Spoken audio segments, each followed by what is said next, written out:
نے اللہ کے نبی سے سیکھی۔ اسی لیے جب کبھی کوئی مسئلہ آئے نا تو یہ معیار یہ بنا کر رکھو کہ قرآن سے دلیل ہو، حدیث رسول سے دلیل ہو، اور دلیل کا معنی و مطلب بھی وہ ہو جو معنی و مطلب صحابہ نے سمجھا، تابعین نے سمجھا، تبع تابعین نے سمجھا، تبھی جا کر ہم اور آپ صحیح دین کی پہچان کر پائیں گے۔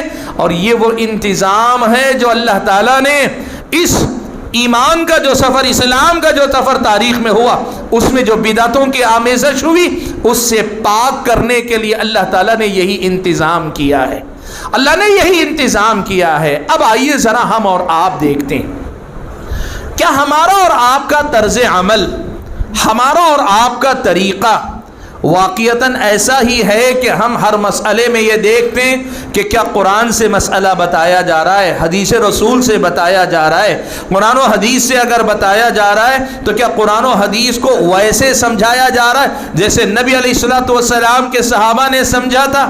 ہم کیا یہ دیکھا کرتے ہیں؟ نہیں میرے بھائی، ہمارا مسئلہ یہ ہے کہ ہم سب سے پہلے مسلک دیکھتے ہیں، ہم قرآن نہیں دیکھتے، معاف کرنا اس بات کے لیے، ہم سب سے پہلے مسلک دیکھتے ہیں، سب سے پہلے جماعت دیکھتے ہیں، اور سب سے پہلے ہم اور آپ دلیل سے پہلے دلیل دینے والے کو دیکھتے ہیں۔ اور اگر قرآن کی، سنت کی، حدیث دلیل مل بھی گئی تو ہم یہ مان بیٹھے ہوئے ہیں کہ جو میرے مولوی نے بتا دیا اس سے بہتر کسی کا مطلب ہو ہی نہیں سکتا۔ قرآن کا یہی مطلب ہے جو میرے مولانا نے بتایا، حدیث کا وہی مطلب ہے جو میرے مولانا نے بتایا۔ اللہ کے بندو، ابھی میں نے آپ کو بتایا کہ قرآن و سنت ہی دین ہے۔ خواب کی بات کرے، اپنے خیالات بیان کرے، تجربات بیان کرے، قوموں کے حالات سے استدلال و استنباط کر کے بتائے، یہ دین نہیں ہے، یہ دین نہیں۔ دین کے نام پہ بات کرنے والا یا تو قرآن سے بات کرے یا حدیث رسول اللہ سے بات کرے، اور قرآن و سنت کی تشریح اور تفسیر کی بات کر رہا ہے تو صحابہ کرام، تابعین، تبع تابعین، سلف صالحین کی سمجھ کو بنیاد مان کر بات کرے، ان کی سمجھ کو دلیل بنا کر پیش کرے۔ آپ کو معلوم ہے، آپ حضرات اگر دیکھیں گے تفسیر کی کتابوں میں الذی تساءلون به والارحام ان اللہ کان علیکم رقیبا یا ایھا الذین آمنوا اتقوا اللہ وقولوا قولا سدیدا یصلح لکم اعمالکم ویغفر لکم ذنوبکم ومن یطع اللہ ورسولہ فقد فاز فوزا عظیما اما بعد فاعوذ باللہ من الشیطان الرجیم بسم اللہ الرحمن الرحیم فَإِنْ آمَنُوا بِمِثْلِ مَا آمَنْتُمْ بِهِ فَقَدِ اهْتَدَوْا وَإِنْ تَوَلَّوْا فَإِنَّمَا هُمْ فِي شِقَاقٍ فَسَيَكْفِيكَهُمُ اللَّهُ وَهُوَ السَّمِيعُ الْعَلِيمُ۔ معزز علماء کرام، ذمہ داران جماعت و جمعیت، میرے اپنے بزرگوں، نوجوان بھائیوں اور پردہ نشین خواتین اسلام، سب سے پہلے تو میں اللہ تبارک و تعالیٰ کا شکر بجا لاتا ہوں کہ آج اس کے اس گھر میں مجھے اور آپ کو اس نے اکٹھا فرمایا اور دین کی کچھ باتیں سننے، سنانے، سیکھنے کا موقع عطا فرمایا، جن کی روشنی میں ہم اور آپ خود کے دین کا جائزہ لے سکیں، آئندہ کے لیے، اپنی دینی زندگی کے لیے رہنما خطوط متعین کر سکیں، اپنے عمل کا احتساب، جائزہ لے سکیں، اور اگر کہیں خلل ہے، کہیں کمی ہے، کوتاہی ہے تو اصلاح کر سکیں اور اپنے ایمان کی ترقی کا سامان مہیا کر سکیں۔ اللہ سے دعا کیجئے کہ اللہ تعالی ہم اور آپ کو جو کچھ ہم کہتے اور سنتے ہیں ان میں اخلاص عطا فرمائیں، اور ہم اور آپ کو واقعی معنوں میں اللہ تبارک و تعالیٰ کی بندگی کے جذبے سے یہ سارا کام انجام دینے کی توفیق عطا فرمائیں، آمین۔ حاضرین گرامی، آپ میں سے جو حضرات دنیا دیکھے ہوئے ہیں، تجربہ کار لوگ ہیں، وہ لوگ یہ بات جانتے ہیں کہ پانی کا چشمہ جب زمین سے ابلتا ہے یا کسی چٹان کو پھاڑ کر وہاں سے نکلتا ہے، کوئی جھرنا نکلتا ہے،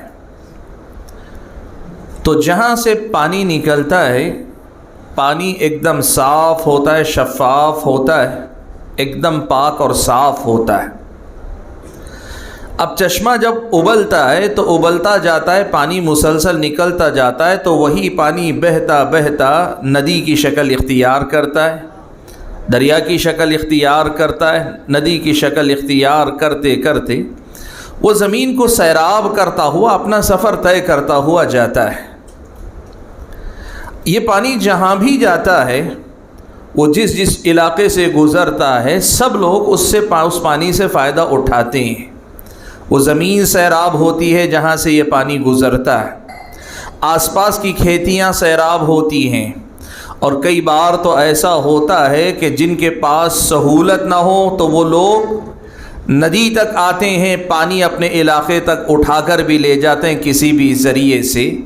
یہ اللہ تبارک و تعالیٰ نے کائنات کے اندر، کائنات کے نظام میں ہمارے اور آپ کے سامنے ایک مشاہدہ رکھا ہے۔ اس چشمے کا ایک معاملہ ہے، ایک اس کی خاصیت ہے۔ پانی جب چشمے سے ابلتا ہے نا تو بالکل صاف ہوتا ہے، پاک ہوتا ہے، بالکل میٹھا ہوتا ہے، بہت اچھا ہوتا ہے۔ لیکن یہ پانی جب چشمے کے مقام سے آگے نکل کر ندی کی شکل میں مختلف جگہوں سے گزرتا ہے نا، تو جس علاقے سے گزرتا ہے راستے میں اسے جو ملتا ہے وہ سب اس پانی میں شامل ہوتا چلا جاتا ہے۔ جھاڑ جھنکار ملا، کچرا ملا، وہ بھی اس میں آ جاتا ہے۔ کئی بار گندگی اگر راستے میں ہو، گندگی بھی اس میں شامل ہو جاتی ہے، پانی میں مل جاتے ہیں۔ تو یہ چشمہ جہاں جہاں سے جاتا ہے وہاں سے اثرات قبول کرتا ہوا آگے بڑھتا ہے۔ اسی کا نتیجہ یہ ہوتا ہے کہ آپ کسی بھی ندی کے سلسلے میں جا کر دیکھ لیں، یہ فرق آپ کو واضح طور پہ نظر آئے گا کہ وہ ندی جہاں سے شروع ہوتی ہے، وہ چشمہ جہاں سے ابلتا ہے، جہاں سے اس کا آغاز ہوتا ہے، وہاں پانی جس قدر صاف، شفاف، پاک و صاف ہوتا ہے، اتنا پانی، ویسی شفافیت، ویسی پاکی آپ کو ندی کے پانی میں نہیں ملتی ہے۔ یہ دنیا کا مشاہدہ ہے۔ یہ مشاہدہ میں نے آپ کے سامنے کیوں پیش کیا، یہ مثال میں نے آپ کے سامنے کیوں پیش کی؟ یہ اسلام کی ایک تمثیل ہے، اسلامی تاریخ کی ایک مثال ہے کہ اسلام کی حقیقت بھی ایسی ہی ہے۔ یہ وہ صاف و شفاف چشمہ ہے جو پیارے نبی صلی اللہ علیہ وسلم نے جب مکہ میں اور پھر مدینہ میں لوگوں کو اسلام پہنچایا، اسلام سمجھایا، لوگوں تک اللہ تبارک و تعالیٰ کا پیغام پہنچایا نا، تو یہ وہ صاف چشمہ تھا جو زمین سے تازہ تازہ ابل رہا تھا۔ اب اس کے بعد جس طرح زمین سے ابلنے والا چشمہ اپنا سفر ندی کی شکل میں طے کرتا جاتا ہے، بالکل اسی طرح اسلام 1400 سال، 1450 سال کا یہ سفر طے کرتا ہوا آ رہا ہے۔ یہ اسلام ایک ندی ہے گویا سمجھیے، جو اس چشمے سے ابلتا پانی ہے اور مسلسل چلا آ رہا ہے اور بہتا جا رہا ہے۔ لیکن جس طرح چشمے سے ابلنے والا پانی ندی کی شکل اختیار کرنے کے بعد جس علاقے سے گزرتا ہے، جہاں جہاں سے اس کا گزر ہوتا ہے، اس کے اثرات قبول کرتا جاتا ہے، بالکل یہی مثال آپ دیکھیں گے کہ اسلام کے ساتھ بھی پیش آئی ہے۔ آپ اگر دیکھیں، اسلام اگر عرب تاجروں کے ذریعے براہ راست پہنچا ہے، وہ اسلام اس کی تعلیمات میں آپ کو آمیزش کم سے کم ملے گی یا نہیں ملے گی، اور وہی اسلام ایران سے ہو کر آیا، توران سے ہوتا ہوا آیا، خراسان کے علاقے سے ہوتا ہوا آیا، تو آپ دیکھیں گے اس کے اندر تصوف کی آمیزش ہے، دوسری بہت ساری چیزوں کی ہے۔ اور ایسے ہی پرانا زمانہ چھوڑ بھی دیں آپ، تو آج کے دور میں آپ دیکھ لیں کہ سب مسلمان ہیں، لیکن ہر مسلمان کا اسلام دوسرے مسلمان کے اسلام سے ذرا نہ ذرا مختلف نظر آتا ہے۔ آپ یہ بات اچھی طرح سے محسوس کر سکتے ہیں۔ اس میں کسی بڑی سائنس کا مسئلہ نہیں، کوئی بہت بڑی غور و فکر کرنے کی بات نہیں. ہم سب یہ بات اچھی طرح سے دیکھتے ہیں، جانتے ہیں کہ آج سب مسلمان ہیں، لیکن سب مسلمانوں کے اسلام کا رنگ ڈھنگ تھوڑا تھوڑا الگ ہے. اسلام کی باتیں بظاہر ایک ہو کر بھی فرق نظر آتا ہے. جیسے آپ کہنا چاہیں تو کہہ سکتے ہیں سارے مسلمان نماز پر متفق ہیں کہ سب نماز پڑھتے ہیں، لیکن ہر کسی کی نماز کی کیفیت دیکھیں آپ کو فرق نظر آئے گا. آپ کہیں سارے مسلمان اللہ کے نبی کو مانتے ہیں، اللہ کے نبی کی حدیث اور سنت کے پیروکار ہیں، لیکن اللہ کے نبی کی سنت اور حدیث پہ عمل کرنے کا رنگ ڈھنگ ہر ایک کے اندر کچھ نہ کچھ آپ کو بدلا بدلا نظر آئے گا.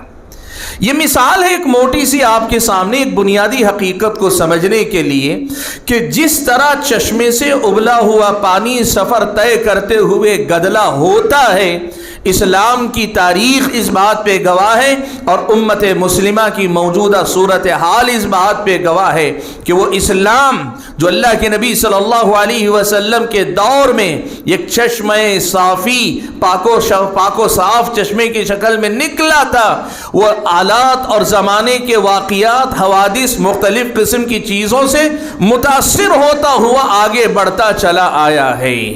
میں آپ کو بتانا چاہوں گا یہ بات جو میں نے آپ کے سامنے رکھی، اس بات کو اللہ کے نبی صلی اللہ علیہ وسلم نے اپنے الفاظ میں دوسرے انداز سے ہمارے سامنے رکھ دیا ہے. یہ کوئی صرف میرے اور آپ کے مشاہدے کی بات نہیں. میں نے گفتگو مشاہدے سے شروع کی، لیکن ہماری اس بات کی بنیاد ہمارے مشاہدے پر نہیں، اصل بنیاد اللہ کے نبی صلی اللہ علیہ وسلم کی ہدایات پر ہیں کہ آپ صلی اللہ علیہ وسلم نے خود یہ بات بیان فرمائی. آپ صلی اللہ علیہ وسلم نے فرمایا بدأ الاسلام غریبا، بدأ الاسلام غریبا. اسلام جب شروع ہوا نا تو بہت اجنبی اجنبی سا تھا. اس کے جاننے والے، پہچاننے والے، اس کو ماننے والے، اس کو تسلیم کرنے والے، اس پہ عمل کرنے والے، اس کا نام لے کر کھڑے ہونے والے اور اس کی خاطر اپنی زندگی جینے والے جو ہے بہت کم تھے. بدأ الاسلام غریبا. اسلام کی جب شروعات ہوئی نا تو یہ اجنبی تھا. آپ صلی اللہ علیہ وسلم نے فرمایا وَسَيَعُودُ غَرِيبًا كَمَا بَدَأَ. اللہ کے نبی یہ بات جب کر رہے ہیں تب تک اسلام کا بول بالا ہونے لگا تھا. اسلام کے نام لیوا لوگ بہت زیادہ ہونے لگے تھے. تو اللہ کے نبی نے کہا ایک دور وہ تھا کہ اس کے نام لیوا بہت کم تھے، یہ اجنبی اجنبی سا تھا. ایک دور وہ آئے گا کہ یہ اسلام پھر سے اجنبی ہو جائے گا، پھر سے یہ اسلام غربت یا اجنبیت کے اس دور میں چلا جائے گا. میں آپ کو یہ بات بتانا چاہوں گا کہ اللہ کے نبی نے جس اجنبیت کی بات کی نا وہاں اسلام کے ماننے والے نام لیوا کم تھے، لیکن اللہ کے نبی نے یہ جو دوسری بات کہی کہ یہ پھر سے اجنبی ہو جائے گا، کیا یہ وہ دور ہوگا کہ مسلمان گھٹ کر بہت تھوڑے رہ جائیں گے؟ جیسے ابتدا میں مسلمان بہت تھوڑے تھے اس لیے اسلام اجنبی ہو جائے گا. اس کا جواب اگر ہم پیارے نبی صلی اللہ علیہ وسلم کی احادیث میں دیکھیں، آپ نے جو اگلے زمانے کے فتنوں کی پیشن گوئی آپ صلی اللہ علیہ وسلم نے کی ہے، اس کا اگر آپ جائزہ لیں تو پتہ یہ چلتا ہے کہ یہ جو اسلام کی دوسری جو غربت ہے، اجنبیت ہے، اسلام کا بعد میں جا کر اجنبی ہونے کا جو معاملہ ہے، یہ مسلمانوں کی تعداد کی قلت کی وجہ سے نہیں ہوگا، یہ مسلمانوں کی تعداد کم ہونے کی وجہ سے نہیں ہوگا، بلکہ فتنے پے در پہ آئیں گے، بدعتیں پے در پہ آئیں گی، لوگ اپنے دین کے سلسلے میں فتنوں کا شکار ہوتے جائیں گے یہاں تک کہ تعداد میں تو بہت زیادہ ہوں گے. ان کی اگر کوانٹیٹی کی بات کریں نا کہ ان کے تعداد کتنی ہے، بہت زیادہ ہوں گے، لیکن اسلام مسلمانوں کے درمیان اجنبی ہو جائے گا. یعنی حقیقی اسلام پر عمل کرنے والے، اس کی پہچان کو قائم رکھنے والے بہت تھوڑے لوگ رہ جائیں گے. یہ قرب قیامت ہوگا اور پھر اس کے بعد وہ دور آئے گا، اس کے بعد پھر وہ دور آئے گا کہ اس روئے زمین پر اللہ کا نام لینے والا کوئی بندہ باقی نہیں رہے گا. لوگ رہیں گے، اسلام کے نام پہ دین رہے گا، لیکن اللہ کا نام لینے والا کوئی باقی نہیں رہے گا. ایسے موقع پر اللہ تبارک و تعالیٰ پھر ان لوگوں پہ قیامت قائم کرے گا. یہ اللہ کے نبی صلی اللہ علیہ وسلم نے بیان فرمایا. بات ابھی پوری نہیں ہوئی. میری بات ابھی پوری نہیں ہوئی، جو بنیادی بات آپ کے سامنے رکھنا چاہ رہا ہوں۔ اللہ کے نبی نے کہا کہ اسلام کی شروعات اجنبیت سے ہوئی ہے، اسلام آگے چل کر بھی اجنبی ہو جائے گا۔ کیسے اجنبی ہو جائے گا؟ میں نے جیسے کہا نا کہ دوسری حدیثوں کی روشنی میں بات یہ سمجھ میں آتی، معلوم یہ ہوتی ہے یہ مسلمانوں کی تعداد کی کمی کی وجہ سے ہونے والی اجنبیت نہیں ہے، بلکہ مسلمانوں کی اس کثیر تعداد میں حقیقی اسلام کی پہچان کو باقی رکھنے والے اور اس پر قائم رہنے والے لوگ اجنبی ہو کر رہ جائیں گے، بہت تھوڑے ہو جائیں گے۔ یہ بات کیا ہے؟ یہ وہی بات ہے کہ چشمہ صافی نکلا تو صاف و شفاف تھا، وہ جو جھرنا تھا، یا پھر یہ کہ چشمہ ابلا تھا وہ تو بہت صاف شفاف تھا، لیکن آگے بڑھتے بڑھتے اس قدر زیادہ یہ علاقے کے اثرات سے متاثر ہوتا چلا گیا کہ اس کے اندر آمیزش ملاوٹ ہوتی چلی گئی ہے، یہاں تک کہ حقیقی اسلام جو ہے وہ مسلمانوں کے درمیان اجنبی ہو کر رہ جائے۔ یہ اللہ کے نبی صلی اللہ علیہ وسلم کی پیشن گوئی ہے، اور اسی کی تفسیر، اسی کی تشریح پیارے نبی صلی اللہ علیہ وسلم کی وہ حدیث کرتی ہے جس میں گویا آپ نے یہ بتایا کہ کیسے یہ اسلام اجنبی ہو جائے گا۔ آپ صلی اللہ علیہ وسلم نے فرمایا، آپ صلی اللہ علیہ وسلم نے فرمایا، کہا کہ یہود 71 فرقوں میں بٹ گئے، نصارہ 72 فرقوں میں بٹ گئے، اور میری امت 73 فرقوں میں بٹ جائے گی۔ یہ اللہ کے نبی صلی اللہ علیہ وسلم نے فرمایا۔ میں بات کو تفصیل میں لے گئے بغیر صرف ایک نقطہ آپ کے سامنے رکھتا ہوں، آپ دیکھیے، یہودیوں نے اپنے 71 فرقے بانٹ لیے۔ یہ فرقے سیاسی فرقے نہیں تھے، یہ دنیا کے ذاتی مفادات کے خاطر جو گروہ بندیاں بنتی نا، جماعتیں، میری جماعت تیری جماعت، دنیا کے مفاد کے لیے، اس کی بات اللہ کے نبی نہیں کر رہے ہیں۔ یہ وہ ہیں جنہوں نے ان الذین فرقوا دینہم وکانوا شیعا، یہ وہ تفریق ہے، یہ وہ گروہ بندی ہے جو دین میں تفریق کی وجہ سے وجود میں آئی۔ بات کیوں ضروری ہے؟ بہت سارے حضرات یہ مانتے ہیں کہ مسلمانوں میں جتنے اختلافات ہیں نا، یہ صرف کرسی کی لڑائیاں، یہ مولویوں کے جھگڑے ہیں، ہر کسی کی دکان ہے، ہر کوئی اپنی دکان چمکانے میں لگا ہے۔ معاف کرنا، یہ دیانتداری نہیں اگر آپ ایسا سمجھتے ہیں۔ ہو سکتا ہے کچھ لوگ یہاں سے اپنی دنیا بناتے ہوں، لیکن امت میں اختلاف کی اصل بنیاد جس کا تذکرہ اللہ کے نبی نے کیا ہے وہ نہ سیاسی اختلاف ہے، نہ مادی اختلاف ہے، نہ عہدے کا اختلاف ہے، نہ کرسی کا اختلاف ہے، نہ پیسے کا اختلاف ہے، یہ دنیا داری کا اختلاف نہیں۔ ان الذین فرقوا دینہم وکانوا شیعا، جن لوگوں نے اپنے دین کو بانٹ لیا، اپنے دین میں تفرقہ بازی کو جگہ دی، وَكَانُوا شِيَعًا، اور اس تفرقے کے نتیجے میں گروہوں میں بٹے۔ اللہ کے نبی صلی اللہ علیہ وسلم نے اسی گروہ بندی کا تذکرہ کرتے ہوئے کہا کہ یہود 71 فرقوں میں بٹے، نصارہ 72 میں بٹے، یعنی انہوں نے اپنے دین کے اندر نئی باتوں کو داخل کرنا شروع کیا اور دین میں موجود باتوں کو نکالنا یا ان کو بدلنا شروع کیا، تحریف کرنی شروع کی، یہاں تک کہ 71 فرقوں میں وہ بٹ گئے۔ اللہ کے نبی نے دوسری بات کہی، عیسائیوں نے بھی یہی کیا، وہ اپنے دین میں آمیزش کرتے گئے، ملاوٹ کرتے گئے، یا اپنے دین کی باتوں کو تبدیل کرتے گئے۔ یحرفون الکلم عن مواضعہ، وہ اللہ تعالیٰ کے کلمات کو اس کے مقام سے بدل دیا کرتے تھے، تحریف کیا کرتے تھے اللہ تعالیٰ کے کلام میں۔ ایسے کرتے کرتے ہوا یہ کہ یہ گروہوں میں بٹے۔ لیکن ایک بڑی اہم بات جو اس میں سمجھنے کی ہے وہ یہ، یہاں صرف اللہ کے نبی نے گروہ بندی کی بات نہیں کی ہے، اللہ کے نبی نے جس گروہ بندی کا تذکرہ کیا ہے اس کا اس حدیث سے بڑا گہرا تعلق ہے، اسلام کے اجنبی ہو جانے والی بات سے بڑا گہرا تعلق ہے۔ اور وہ تعلق کیا ہے؟ اللہ کے نبی صلی اللہ علیہ وسلم نے یہ بات صاف طور پہ بتائی دیگر حدیثوں میں، یہودی دین کو بدلتے گئے، اس میں فرقہ بندی کا شکار ہوتے گئے، یہاں تک کہ اصلی دین وہ ان کے درمیان سے ختم ہو گیا، اصلی دین گنوا بیٹھے، اصلی دین ان کے درمیان باقی نہیں رہ گیا۔